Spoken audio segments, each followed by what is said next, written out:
ये कैसा मुकाम है जहां मैं और मेरी जिंदगी एक ही रूप में खड़े हो गए।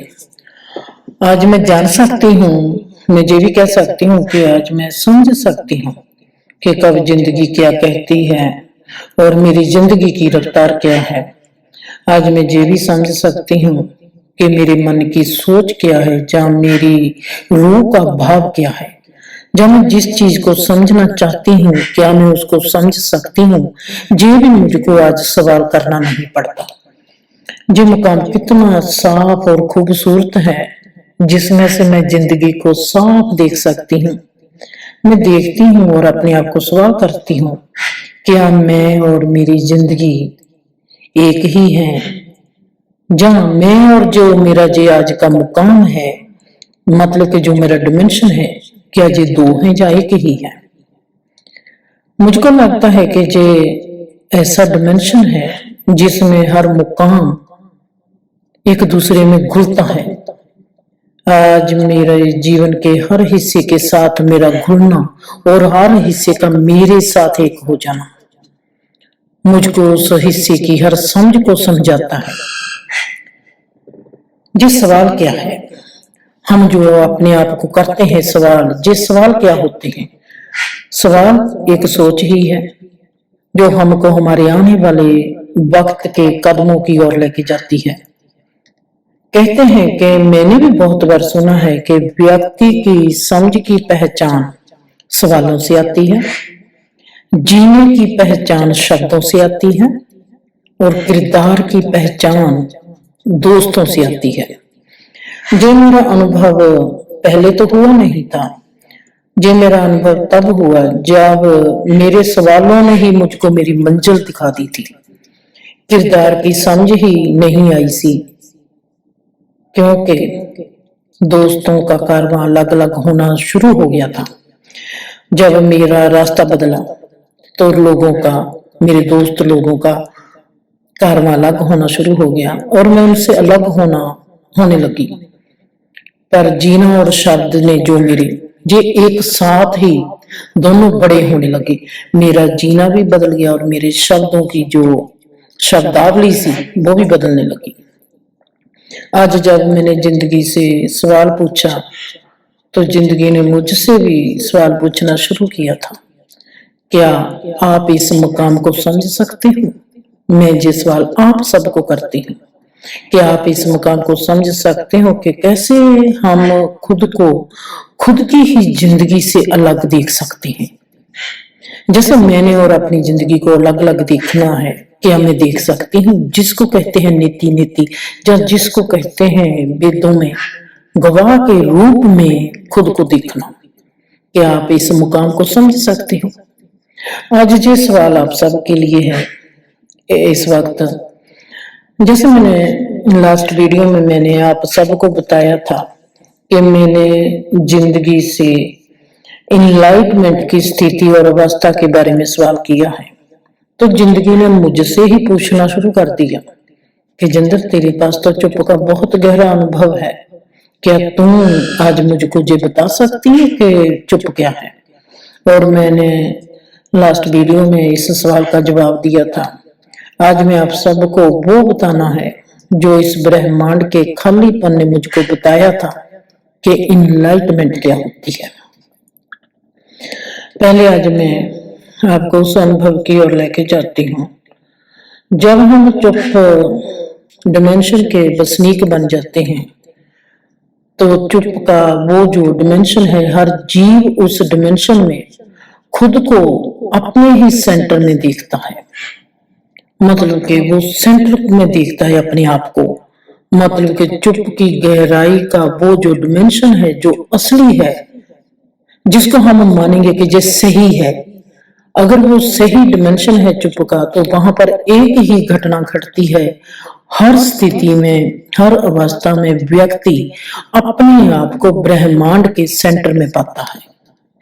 व्यक्ति की पोजीशन कोई भी हो, उसका मुल्क कोई भी हो, जहाँ उसका धर्म कोई भी हो, जब व्यक्ति चुप की गहराई में एक होके खालीपन के डिमेंशन में दाखिल होता है, तो व्यक्ति का पहला अनुभव यही होता है कि वो खुद को ब्रह्मांड के सेंटर में पाता है और तमाम ब्रह्मांड उसको लगता है कि उसके इर्द गिर्द घूमता है। उसको ऐसे लगने लगता है कि मैं सेंटर हूं और वो जो तमाम ब्रह्मांड की में तब्दीली होती है वो उसको घुमाता है। और मतलब कि जो हमारे चार मौसम है, जो भी कुछ हमारे में वापरता है, इंसान के मौसम हो या मौसम के मौसम हो, कुछ भी हो, वो उस इंसान के इर्द गिर्द घूमता है जब वो अपने आप में फील करता है कि मैं इस ब्रह्मांड के सेंटर में हूं। जे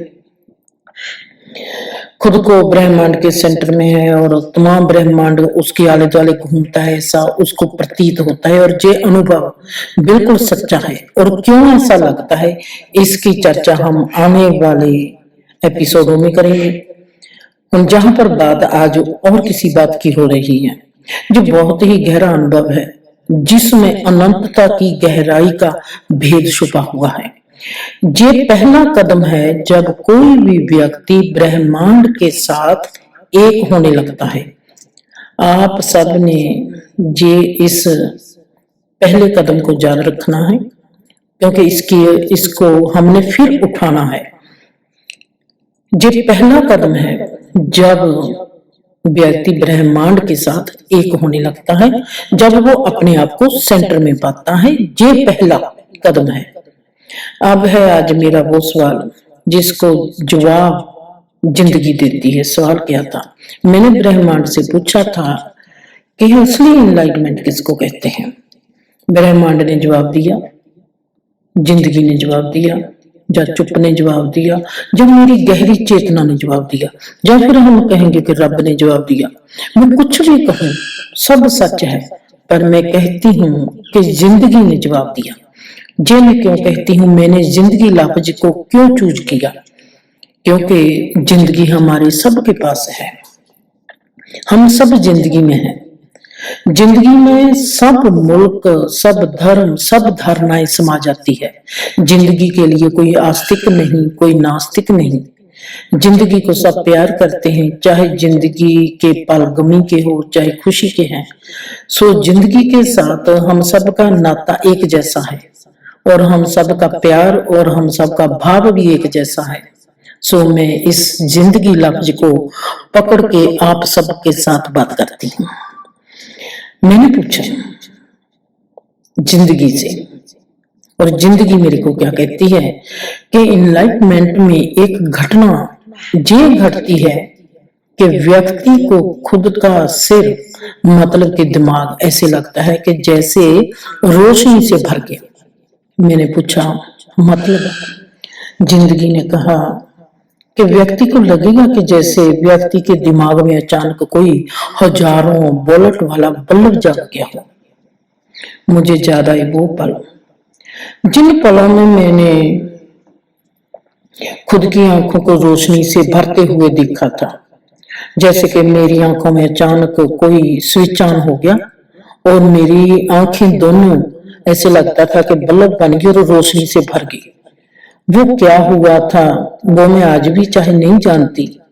शायद आज जिंदगी के मेरे किए हुए सवाल का जवाब जब जिंदगी देगी, मुझको लगता है कहीं ना कहीं मेरा वो भी सवाल जो है जिसका जवाब अभी तक नहीं आया, उसकी भी समझ मुझको आ जाएगी। जिंदगी ने कहा कि सिर रोशनी से भर जाता है। मेरे में जो वाक्य भिन्न बना रहा था और मेरी सोच मेरे ही बीते पलों में पहुंच जाती है। जब मेरी आंखें रोशनी से भर जाती थी, जिसका जवाब अभी तक चाहे मुझको नहीं मिला, मैं आज भी सोचती रही कि आंखों में जब मेरी रोशनी भरी थी तो क्या मैंने कुछ खास कुछ देखा था? जब मेरे पास खास कोई बात की घटना घटी थी, जब मेरे में कोई खास समझ आई थी? मेरे आसपास जरूर कुछ अजिहा होगा जिस तरफ मेरा अभी ध्यान नहीं गया होगा। जवाब मेरे पास नहीं था और आज भी नहीं है, अभी भी नहीं है। मैं बहुत गहरे खालीपन में खाली होके जिंदगी के इस गहरे खाली रूप को देख रही थी, जो मुझको बता रही थी कि सिर रोशनी से भर जाता है। आगे का वाकया सुनने से पहले मैं खुद को जवाब से भरा हुआ देखना चाहती थी, क्योंकि नखरा है, क्योंकि आज मैं जिंदगी से आगे निकलने की चाहना रखती हूँ। मेरा दिल करता है कि मौत और जिंदगी दोनों ही मेरे पीछे रह जाए और मैं इन दोनों से आगे निकल जाऊं।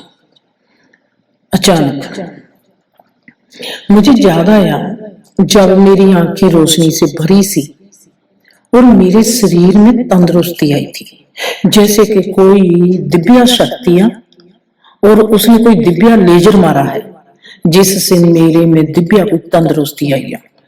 उसके साथ एक बात हुई थी कि मेरी हर थकावट दूर हो गई थी और आज जिंदगी मुझको ये कह रही है कि उस व्यक्ति का सिर रोशनी से भर जाता है। जब मेरी आंखें रोशनी से भरी थी तो मेरी थकावट ही दूर नहीं हुई थी और कुछ भी बहुत कुछ जो तंदुरुस्त था वो मेरे साथ घटित हुआ था। और उसकी बात मैं फिर आने वाले वक्त में करूंगी। अब मेरे में सोच ये है कि अगर आंखों में रोशनी भरने से थकावट और दुख दर्द दूर होता है, अगर सिर रोशनी से भर जाएगा तो क्या होगा। मैंने जिंदगी से पूछा कि फिर इस घटना का परिणाम क्या होता है। अब जिंदगी मुझको मेरे बीते पल याद करवाने लगती है। जिंदगी मुझको कहती है कि वो ही घटना जो तू सोच रही है उसके बारे में मेरे साथ बात कर। तेरे को याद है जिंदर, जब तेरे को तू ही ब्रह्मांड के सेंटर में महसूस होने लगी थी। ब्रह्मांड के सेंटर में महसूस होने का मतलब क्या है तू इसको समझती है? पदार्थ और परमार्थ के सेंटर में ठहर जाना, शरीर और आत्मा के सेंटर में रुक जाना, सोच और भाव के सेंटर में स्टैंड हो जाना, व्यक्तिगत और समूहगत जीवन के सेंटर में रुक जाना। इस ठहरेपन में व्यक्ति की जो चेतना है वो यात्रा करती है, मन यात्रा नहीं करता। आज तक जब हम संसार में होते हैं तब हमारा मन यात्रा करता है, हमारी बुद्धि यात्रा करती है। जो डिमेंशन है ये हमारे रूप रंग आकार के डिमेंशन है। अब मुझको जिंदगी कहती है कि इस ठहरेपन में व्यक्ति की चेतना यात्रा करती है। व्यक्ति का जो व्यक्तिगत संसार होता है, व्यक्तिगत जीवन होता है, व्यक्तिगत कोई भी कर्म चक्र होता है वो खत्म हो जाता है। व्यक्ति ब्रह्मांड की लयबद्धता के साथ बहने लगता है। यही है ना आज तक का तेरा जीवन। जिंदगी मुझसे पूछती है, व्यक्ति ब्रह्मांड की लयबद्धता के साथ बहने लगता है कब? जब वो अपने आप को महसूस करता है कि वो जिंदगी के इस ब्रह्मांड के सेंटर में है। अब मुझको जिंदगी पूछती है क्यों? ऐसे ही तो महसूस करती है। और मैंने जिंदगी जब मुझको जिस सवाल करती है तो मैं उसको सहमति देती हूँ। जिंदगी कहती है, अब तक जिंदर तेरा जीना समूहगत जीवन के साथ ब्रह्मांड की परिक्रमा करता था, क्योंकि तेरा जीना तुझको ब्रह्मांड के सेंटर में ले आया था। मतलब ये नहीं कि ये ब्रह्मांड ये जो दिखाई देता है वो ब्रह्मांड है।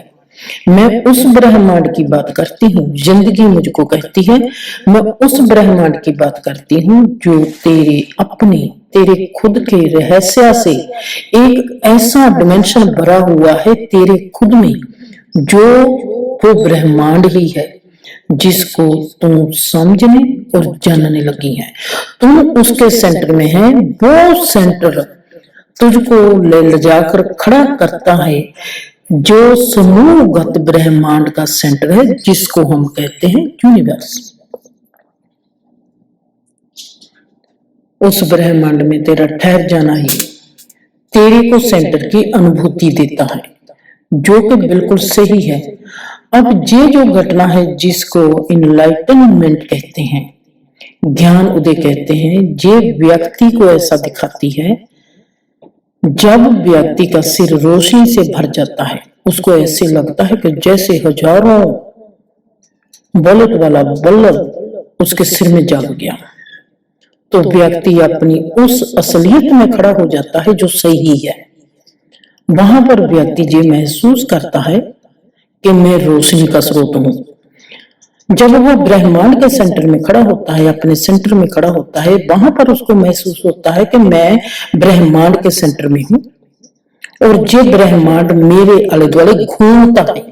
और अब ये कहता है कि मैं रोशनी का स्रोत हूं। ये तमाम ब्रह्मांड मेरे से रोशनी लेता है, चाहे सूरज हो, चाहे ज्ञान हो, किसी भी तरह की समझ हो, ये सब जो रोशनी है, ये तमाम उस व्यक्ति को महसूस होती है जो इनलाइटनमेंट में खड़ा हो गया।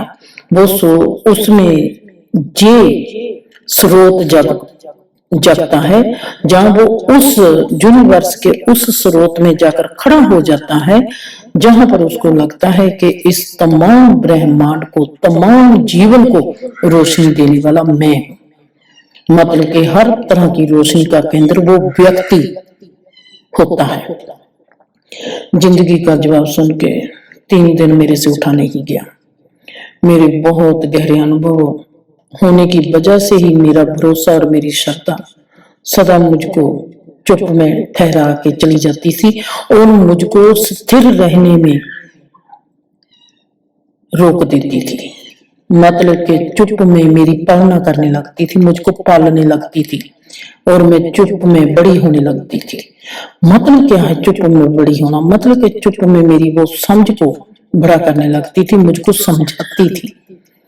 अब मैंने खुद में ही खुद को देखना है, समझना है, मानना है। पहले मेरी धारणा होती थी सिर्फ परमात्मा, परमात्मा के सिवा मुझको कुछ भी दिखाई नहीं देता था, हर चीज परमात्मा परमात्मा परमात्मा। फिर मेरी धारणा होगी सिर्फ प्यार। जब परमात्मा थी तो मैं हर इंसान को बस परमात्मा के रूप में ही देखती थी। सो मेरे को कामयाबी नहीं मिली। मैं जो मेरी भीतर की व्यक्तिगत कामयाबी थी वो हो गई, पर जो संसारी कामयाबी थी वो नहीं मुझको मिली। फिर मेरी धारणा हो गई सिर्फ प्रेम की।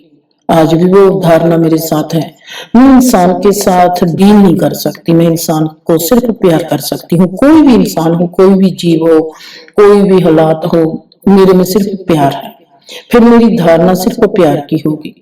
फिर मेरे में धारणा एक और पैदा हुई जिसमें सिर्फ मैं थी।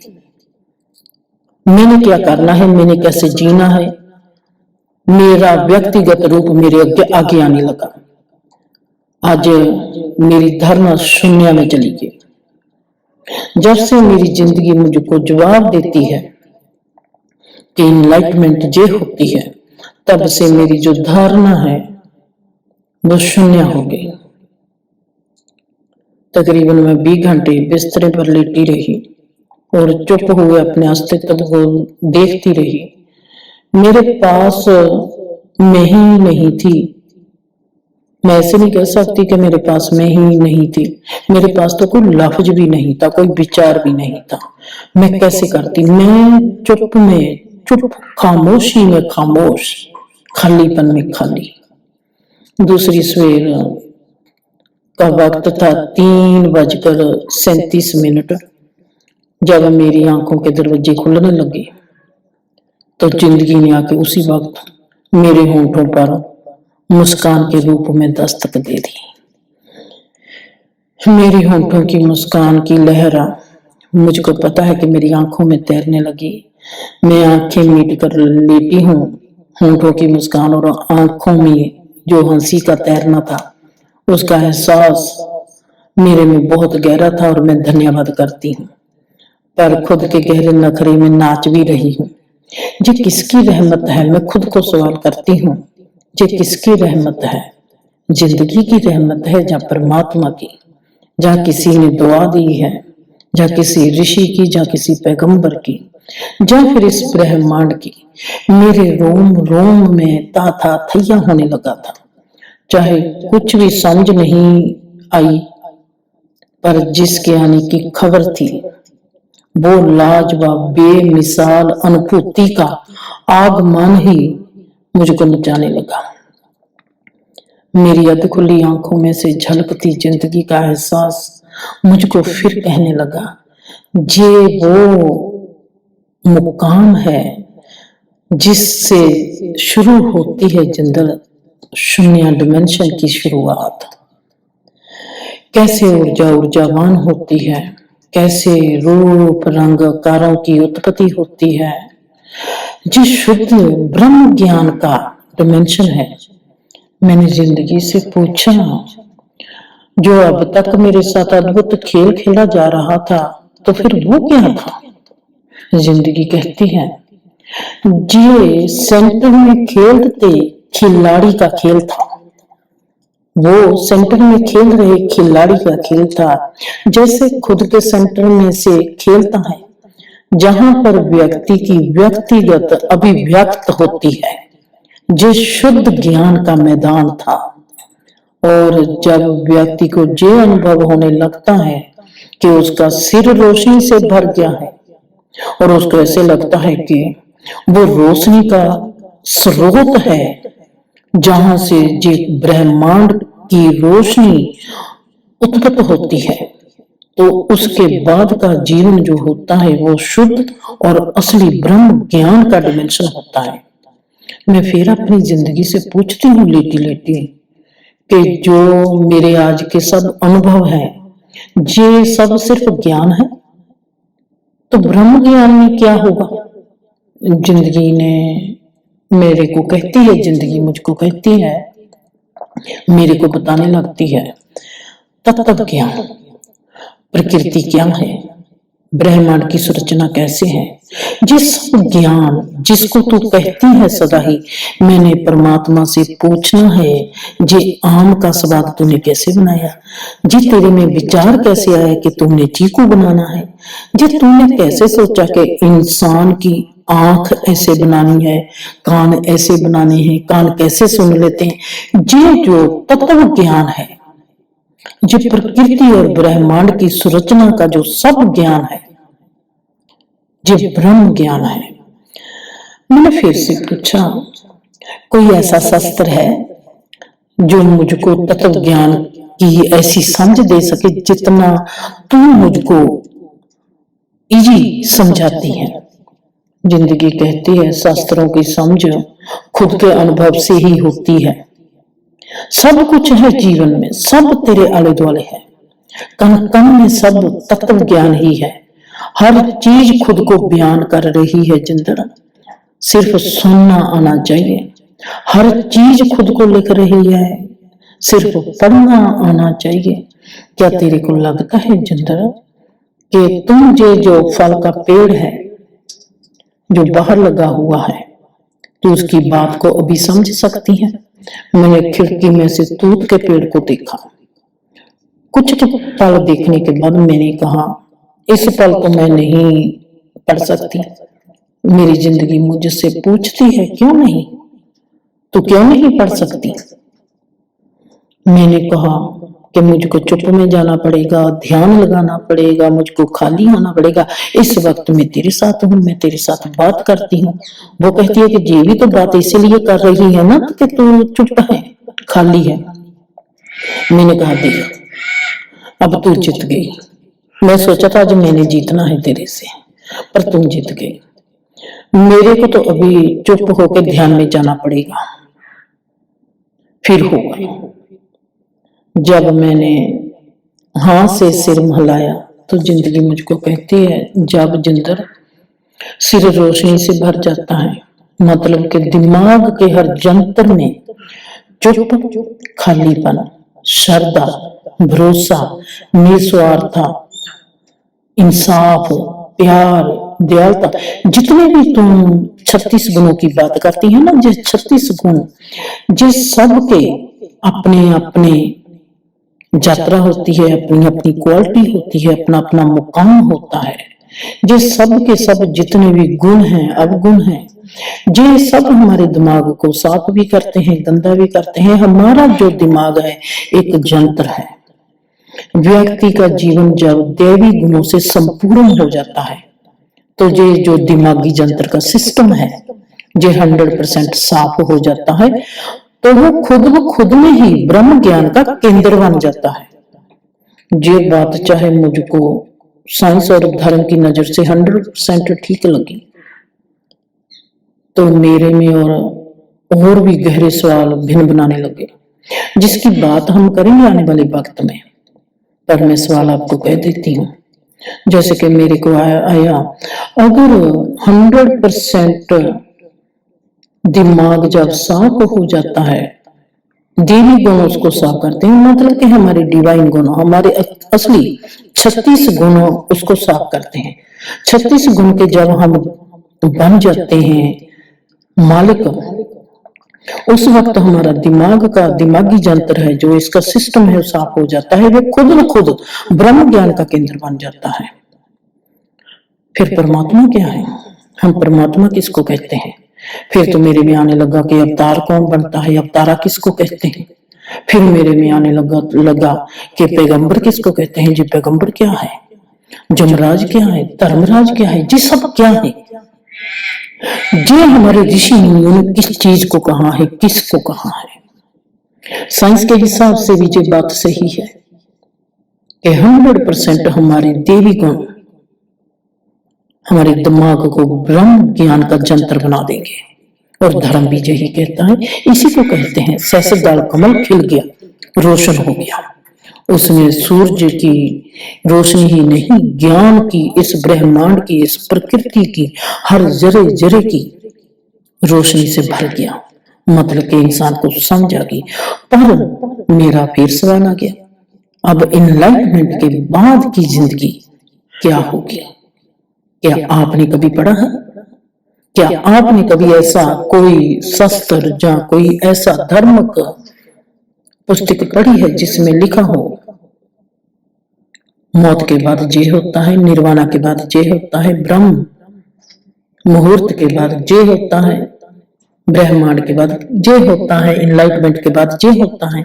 हमने सिर्फ यही सुना है कि वो समाधि को प्राप्त हो गए।